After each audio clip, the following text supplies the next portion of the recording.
Hello, welcome to the Jubal Age podcast hosted by Carol Chiarito. Carol, good to see you. How are you? Hey, Bill, good to see you. I'm doing great. I do love our appointments for podcasting recording because A, I get to see you. And then B, I always get to revisit the interior of Betty, which I have to admit I've got a fondness for. You do. I know you've tried to buy her from me already, so I got to keep an eye. I got to keep an eye on little Betty here. I don't think I can take Betty from you, but I don't think I'm going to find another Betty, really, if you want to know the truth. I don't know. It'd be hard to find one. But so what do we got on the table today? Oh my gosh, you guys are in for the biggest treat. I have scored today to get Dr. Travis Parry on my show. And if you don't know anything about Dr. Travis Parry, just pull up some coffee and sit down and relax, because I'm so honored, Travis, to have you on my show today. Welcome aboard to Jubal Age. Thank you. I feel like a rock star already, and I need to get a trailer that is as cool as yours. Well, lucky trying. But let me just give you a little bit more of an introduction here for our listeners. Dr. Travis Parry is the #1 best-selling author of Achieving Balance, and I just want to show you my version of the book because this is ridiculous. I'm a tabber, obviously, so you're going to love this book. Author of Achieving Balance and Balanced Wealth. And then you also have a new book coming out called Marry and Grow Rich. And we're going to talk about that later in the show. Dr. Parry earned his joint PhD in family relations and human development to understand the balance from family systems perspective a little bit better. And what's really interesting is that Travis came from the financial advisor industry, which puts that into an even bigger perspective. And we'll talk more about that. He is a very sought after industry speaker and the host of Balanced Growth Show, a FeedSpot Top 25 Financial Advisor podcast, of which I was a guest. I'd like to say thank you for having me on. Yes, you are. And he has to say his greatest accomplishment is becoming the husband of his beautiful and talented wife and father of their 8 amazing children. Welcome again to Jubal Age. Thank you. Thank you for that intro. I have to say, your motto, live life on purpose, is my favorite thing. I have to say that because that's exactly what I preach all the time, just in different words. And that struck me, and I have it written like all over my office on sticky notes right now. Live life on purpose. But we're going to talk a little bit. I'd like to chat a little bit about your book because you have some really great points. And let's just talk a little bit about how you came to write this book and what brought you to this place in life. You know, I was a financial advisor just on my road to building the business and doing, I thought, pretty well for myself when my father, age 49, he was 2 weeks away from his 50th birthday, died suddenly of a heart attack. And I didn't find out for actually a couple of hours that he had died. I was waiting impatiently on the other end of a phone line, just trying to stay in contact with my family. But my dad had no prior health problems, clean bill of health. He was a very healthy guy, rode his mountain bike and road bike hundreds of miles in a week. And so to hear that he was having some kind of heart problem, I was like, yeah, he'll be fine. It's dad. But then to see that he passed away really changed the trajectory of my life. And seeing my father, who was my first death claim, and then trying to help my mother and being the financial advisor. I was a ripe old age of 26, trying to figure out what in the world I'm supposed to be doing. I was helping people on the other end. Hey, let's prepare for this worst case. And then boom, it showed up in my life. And through all of that, I was trying to grieve and help and grieve. And move on and find some meaning, I realized that life is short.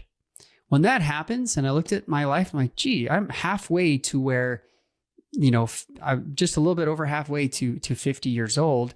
What if I only made it to 50? What if I only made it that long? And, I compare myself a lot to my dad. We were very close. We had a great relationship. I wanted to be a lot like my dad in most ways. And I was his oldest son.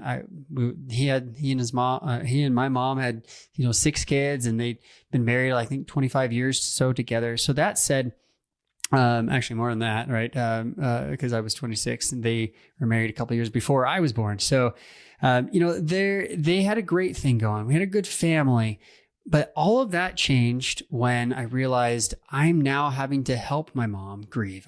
Help her with her money, help her with rebuilding her life. And as she got remarried and as things got more complicated with family, my mind started turning toward psychology, mental health, stress, and maybe what caused my father's stress-related heart attack. And as I dove into all of those topics, I realized that most business owners are out of balance. They're not dealing with stress appropriately, and most take on too much risk and too much stress on a daily basis that we don't really value. Society doesn't really value that or give a whole lot of support. We just kind of expect it. Oh, you're the business owner. Well, good for you. And you're just lucky. And that you don't see the sleepless nights, the stressed out days when you can't make payroll. You don't see the guys and the gals behind the scenes who are running to make everything happen so that others can have a paycheck and turn off their work and go to their family. Like, this is a totally different lifestyle. Yeah. So coupled that with my father passing away so suddenly and me wanting to really make this change, I really dove headlong into this idea of what is balance, what is, living our true purpose in life, and how can we manage, quite honestly, the most important asset we have, which is time. And that whole word work-life balance, or that whole term work-life balance, it's just out there all the time. Especially in my life as a financial advisor, every time we would go to an annual meeting, we would hear the whole speaker, they would hire some speaker to talk about work-life balance. But you have taken a different spin to that same idea of work-life balance. One of the things that I recognized in myself in reading your book was that I am a workaholic, and I did get caught in that workaholic trap. And like you said, for the financial advisors listening to this podcast today, you're going to totally relate, because when you start out in the industry, the expectations of you are to work and then work some more.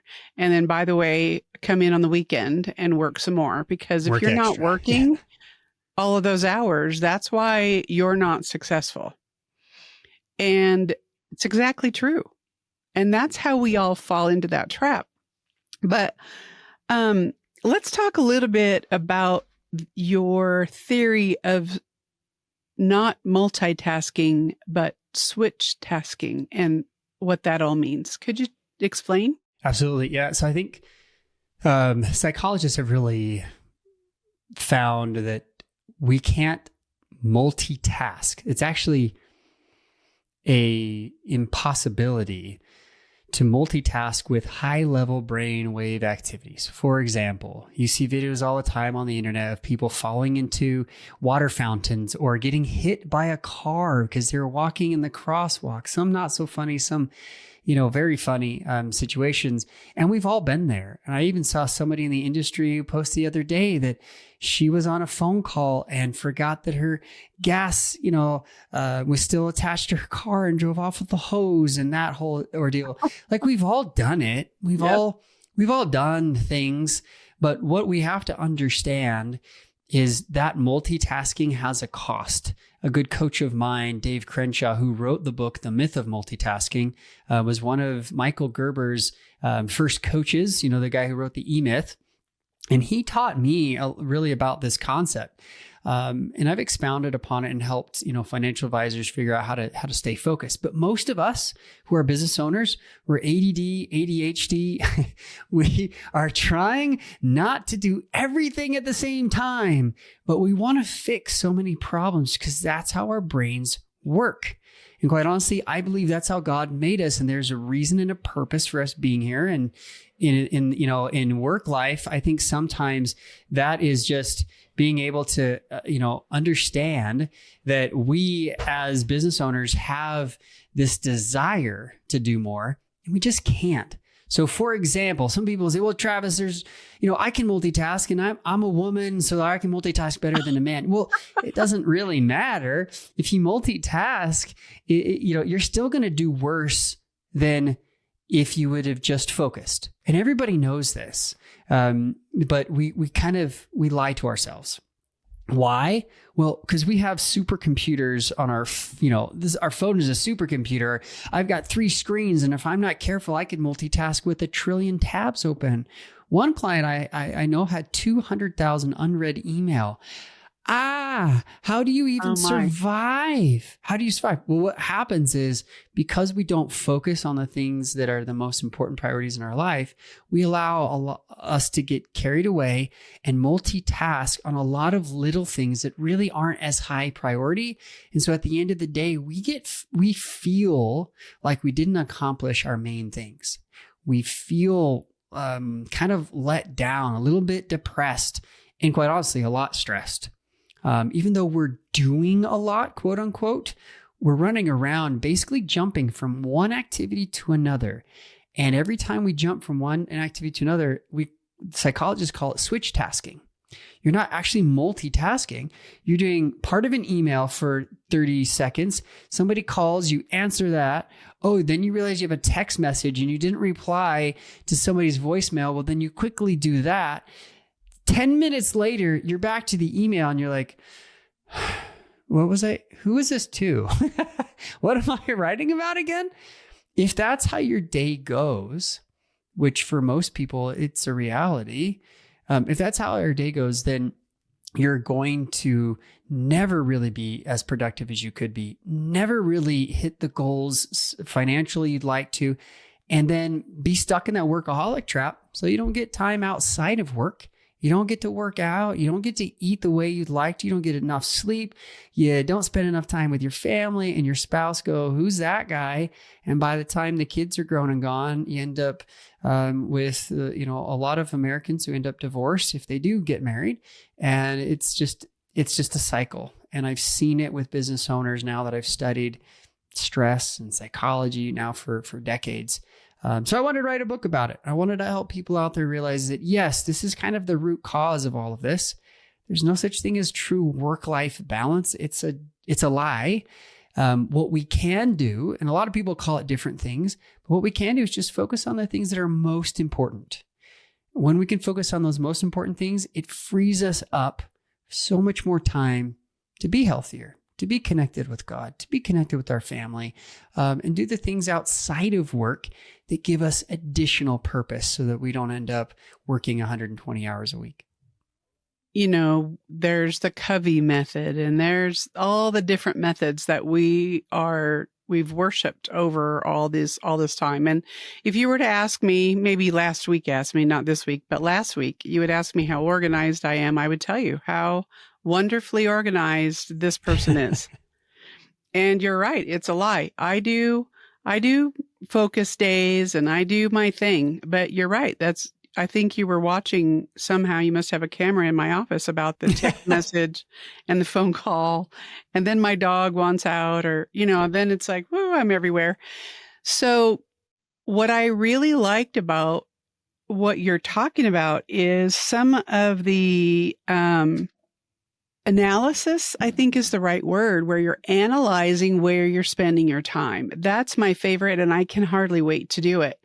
Nice. Can you tell me a little bit more? You can explain it a whole lot better than I can about analyzing your time and then talking about what time you would like to spend on those tasks. Yeah.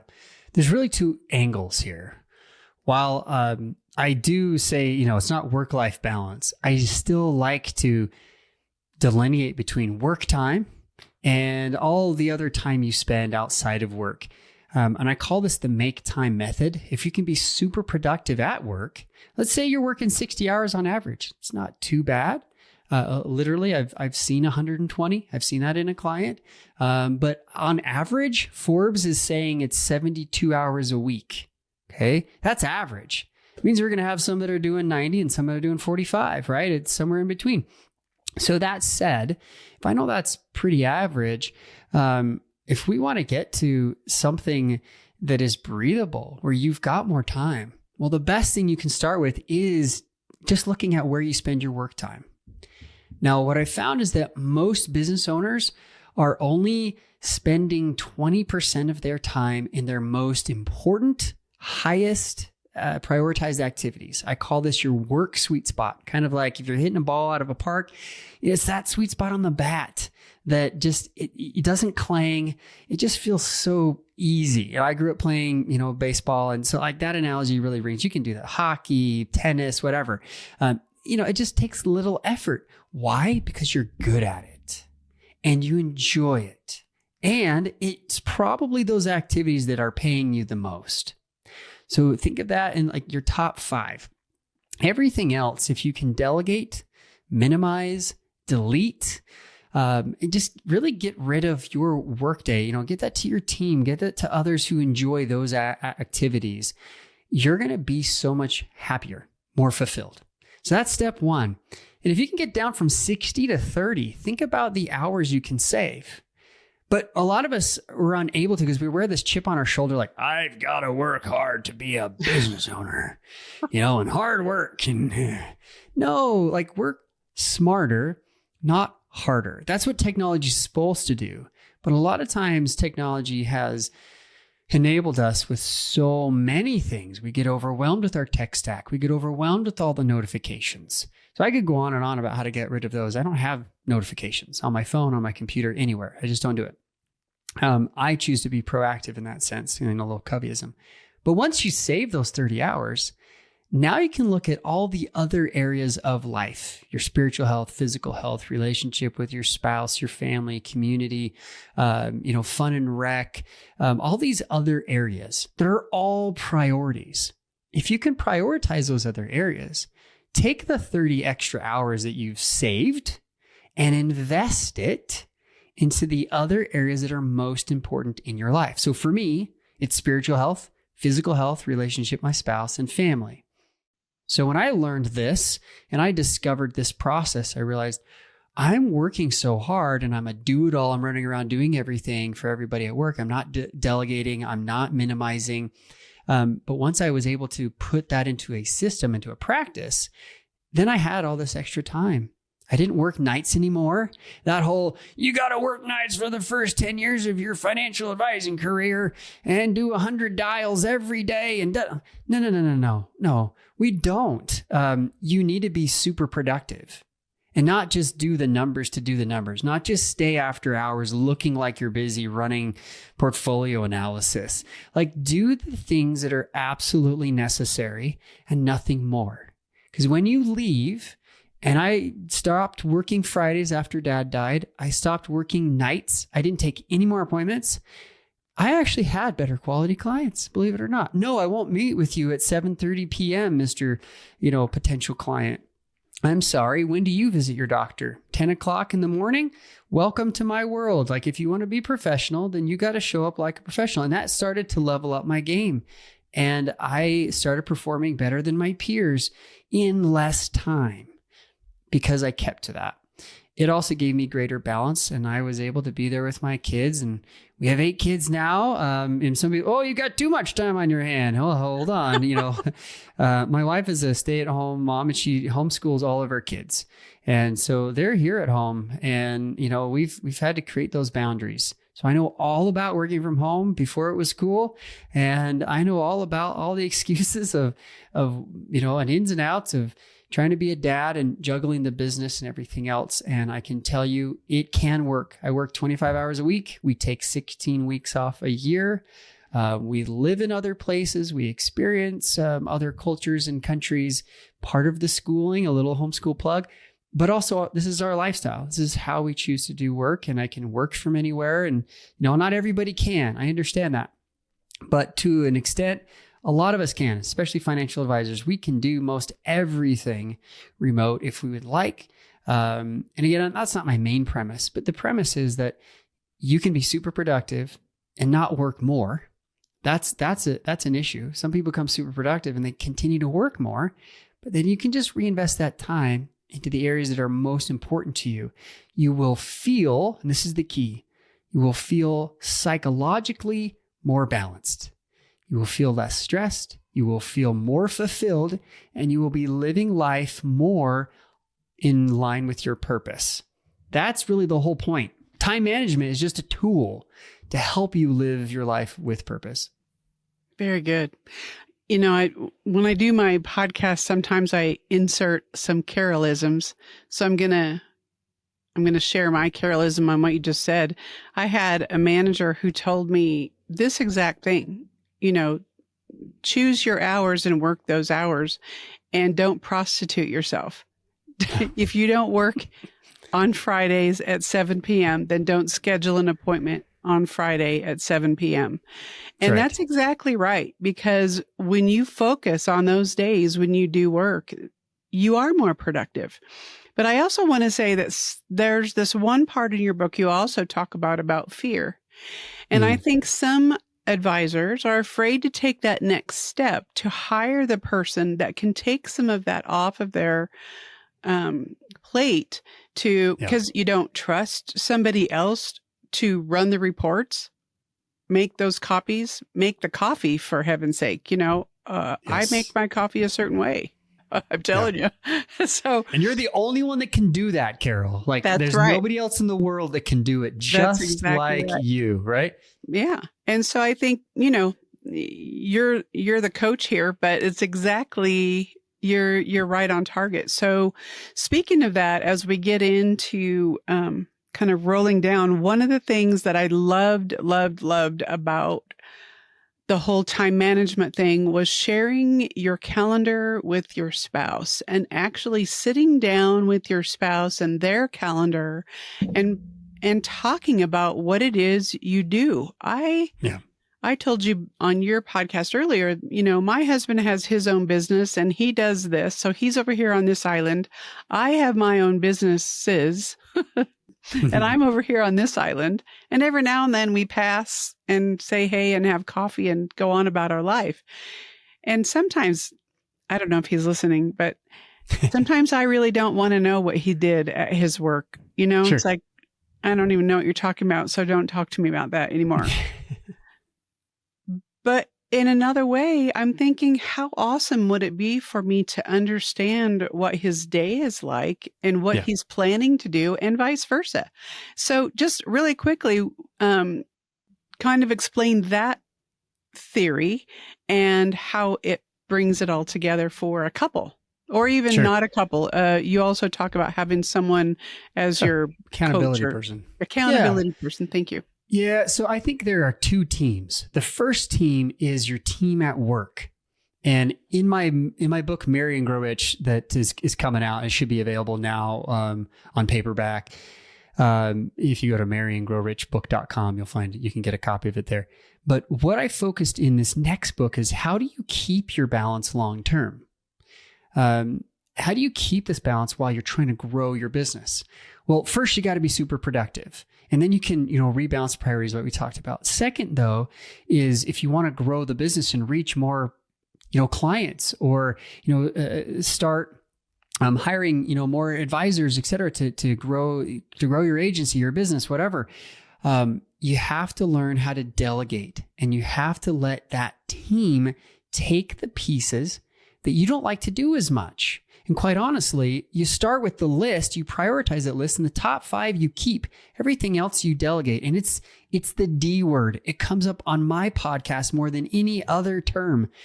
Delegate. Let's all say it together. Delegate. Now we can talk for hours about what that is, right? We can talk about how to do it right. Exactly. Delegate. I like the scaffolding approach. When I teach my children how to do the dishes, for example. I'm just gonna make it super simple.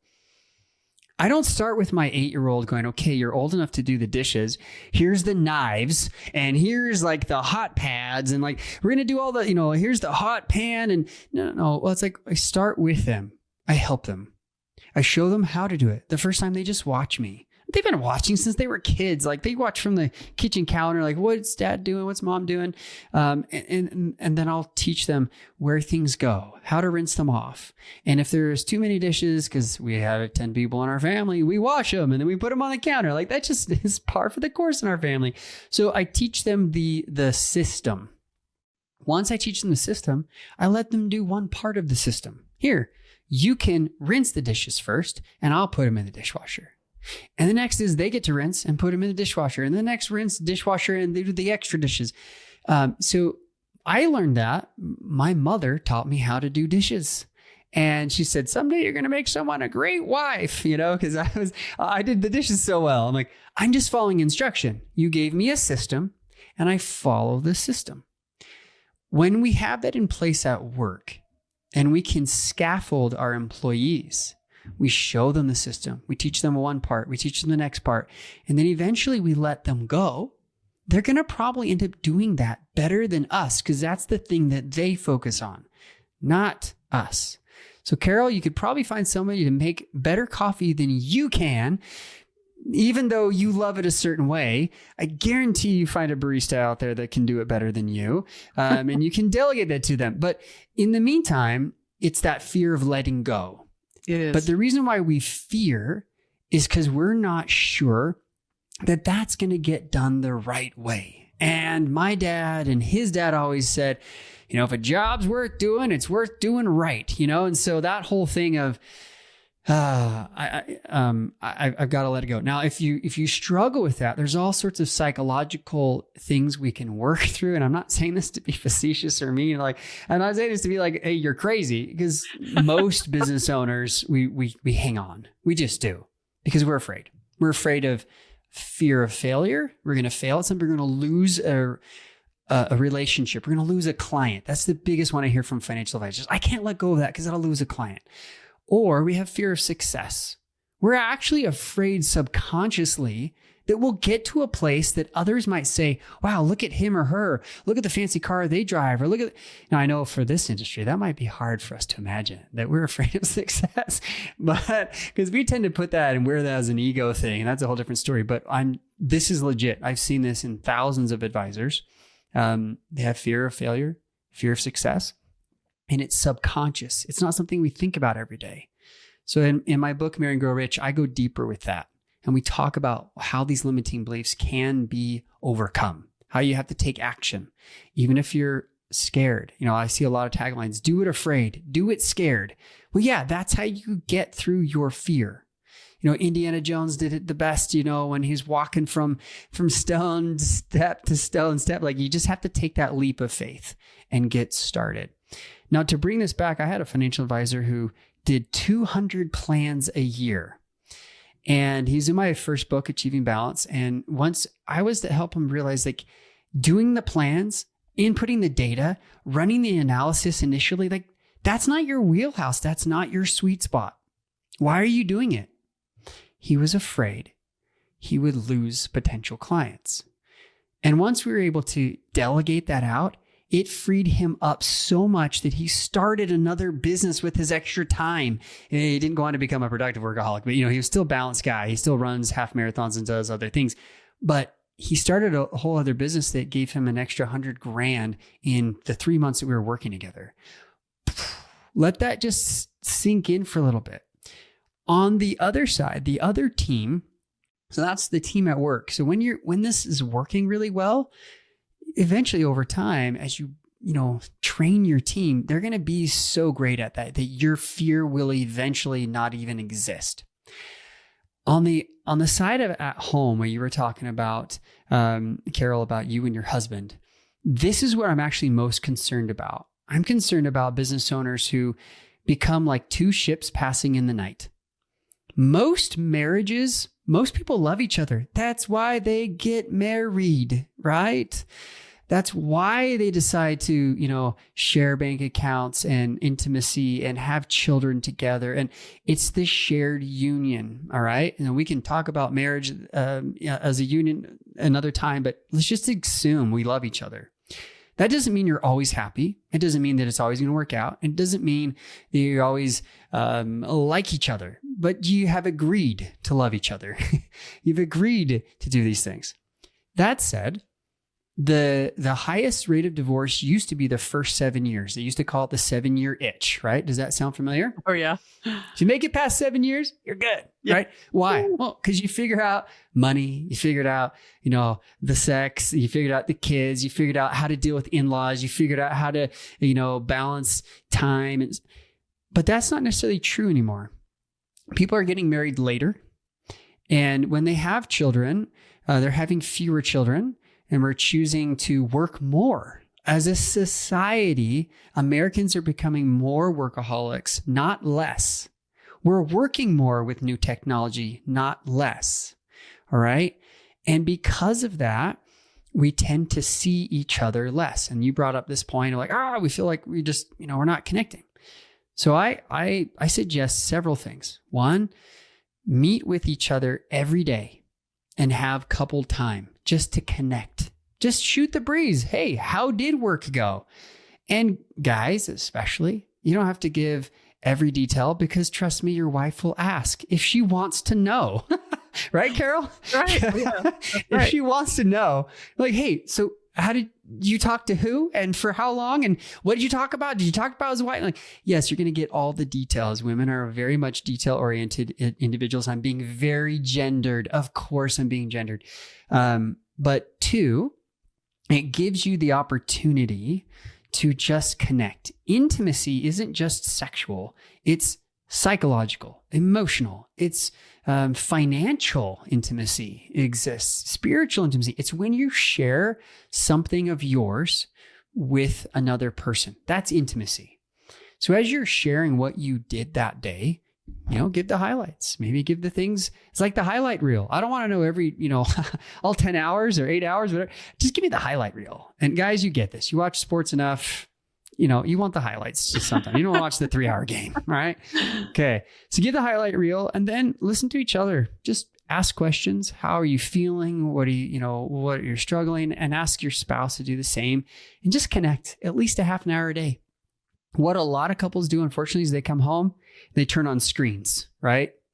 I see this a lot in a lot of marriages where they come home and instead of being together present, they're together on their phones and they think that that's somehow going to create intimacy. It's creating intimacy with your social network, not the person sitting next to you. Now, does that mean you never go on your phone? No, that's not what I'm saying. But connect, turn toward each other, look at each other, talk to each other, hold hands and go for a walk around the block. That's what my wife and I do. We get some exercise in, we talk, we're away from the kids while they do, well, guess what? All of their chores. After dinner chores, we come back to clean house. But I suggest also once a week to actually sit down and go over your entire calendar. What are you doing, for the majority? Like, what are the highlights every day? How can, we work together on these extracurricular activities for the kids? We homeschool. So yeah, people think we're doing this at home all the time. Not so much. We're traveling around to different co-ops and groups and opportunities and events. And so if you have kids, that's a big deal. Where are your kids going? And who needs to drive who where, right? So when we don't have this meeting for a family of 10, our weeks are a disaster. We don't even know what's going on anymore. The weeks that we sit down, my wife and I, and go over the week, and then we have a family meeting where we go over everybody else's concerns and we explain what's happening and they can tell us what they're concerned about and what they want to do. Everybody knows. There's no secret. Everybody knows the calendar. Yeah. And that allows us to keep each other accountable. If you don't have a spouse and you don't have children to do this with the family, then find a friend. Find maybe a sibling or maybe a roommate, or if you're at college or whatever, that might be a built-in roommate. I mean, it might sound silly, like, hey, can you keep me accountable? But people, if you don't, then you're just going off of discipline. And systems will always trump discipline. They just do. And when you have accountability systems, you have a coach, you have your spouse to help you stay accountable to the time that you set, that's where the long-term magic happens, Carol. As spouses help each other, they can then work together on achieving their financial goals, which is why you're in business to begin with. Yeah. Yeah. I love that. It makes so much sense. It makes so much sense that it's like, well, why isn't that just what we do anyway? But, and speaking of coach, I know that you work with people in helping them achieve everything that we just talked about. So talk a little bit about how people could reach out to you we have to wind down the podcast now. So talk a little bit about how we can connect with you. You do speaking engagements. You have all these books. You're just amazing, amazing. Oh, thank you. I appreciate it. I appreciate being on the show and allowing me to be long-winded and share some of my thoughts. If you go to maketimeinstitute.com, that has everything. It has where you can reach my speaker website. You can, go to my books, my podcast. So maketimeinstitute.com. And the new book that I have just been releasing here, slowly ebook, then an audio, and now it's available on paperback. You can go to marryandgrowrichbook.com. And that really is this continuing of, well, how do you work together as a couple? How can your, teamwork really improve? Because this is where a lot of people struggle. And so I wrote a second book about, the most important thing in financial advisors, you get this, is that you're on the same team financially with each other. So if you're on the same team financially, so many other things are just easier to work out. If you can talk about money, you can talk about anything. So I teach business, owners to do that with their spouse, and how that's key to growing your business as well as keeping your balance. So that's available, and it should be on the website, maketimeinstitute.com. I have a podcast, and Carol, we just recorded an episode with you, so she'll be on there as well by this time. And you can find that on my website too, Make Time Institute. It is called The Balanced Growth Show. You can find it on all major podcast, distribution channels. Even I found out today that YouTube is the largest, and then Spotify and Apple, and a new thing I learned. So we're available on all platforms. Very good. And I have to say, just to bring this around to my senior listeners, because we are jubil age over here, aging jubilantly, right? Everything that you talked about, it doesn't matter if you're a business owner or what, having the conversations and delegating. How many times have you talked to a retired person and they go, "Oh, I have less time now than I had when I was working. I am just Every so day. busy." Yeah. And I think to myself, well, you had time to go golfing for 4 hours, so you probably would have time to do whatever it is I'm trying to get someone to talk to me about. But so I just wanted to bring that kind of around into the realm of aging, because it doesn't really just involve being a business owner or being a financial advisor, or any business industry for that matter. It doesn't matter if you work for yourself or work for someone else. It's all about everything that you just got in sharing with us. And I wish we had a whole lot more time. What kind of parting words would you like to leave our audience today, Dr. Parry? At the end of the day, I like to begin with what you talked about: live life on purpose. If I could have a whole other hour, I would connect the dots between how important that aging parents and grandparents have on their children and on their grandchildren. There is if you learn nothing from me today, and remember just this, is the importance of family, the importance of living that purposeful life to help your family. And, I wouldn't be here if my father wasn't a great dad. He was and is a great dad. And I want to be like him. And that motivates me. And if you're not the best grandpa, grandma, mom, or dad, that's okay. None of us are perfect parents, but keep trying and forgive yourself and move on and create that relationship with your family. Because at the end of the day, balance, it's really just my way to help people with their family, with the relationships, with their relationship with God, and stay, healthy. It's those things that if you can live a purposeful life, accomplishing the goals and becoming the person that I believe God wants you to become, that's really the point of this experience. So whatever we do it on purpose, do it well. This is life. This is the time we have. This is the greatest asset, again, that we've been given is this gift of time. And thank you for listening and for using your time to listen to Carol and I today. Really appreciate it. Yeah, that was there's a lot in there. I just want to end with this in terms of the older. Well, I'm not going to use the word older, Carol. I told you this in an earlier podcast. The higher levels I achieve. Maybe you can adopt this language, Travis. It's not that you get older, you achieve higher levels. There you go. And when you achieve these higher levels, you begin to understand certain things more clearly. And one of them is family. And, and you don't want to wake up one morning when you've achieved a really high level and realized, oh gosh, the family was important. Exactly. You want to do it now. And I have to say that part rings really, really true. I have grandkids now, and it's funny. I always loved my family, but the grandkids brought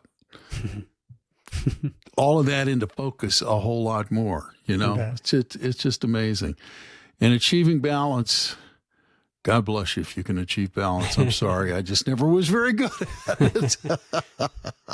Start over today, Bill. I will try. It was inspirational, and I shall try. Hey, Bill, I know a guy that can help you with that. Oh, really? Could you DM me his contact? Yeah. That was great.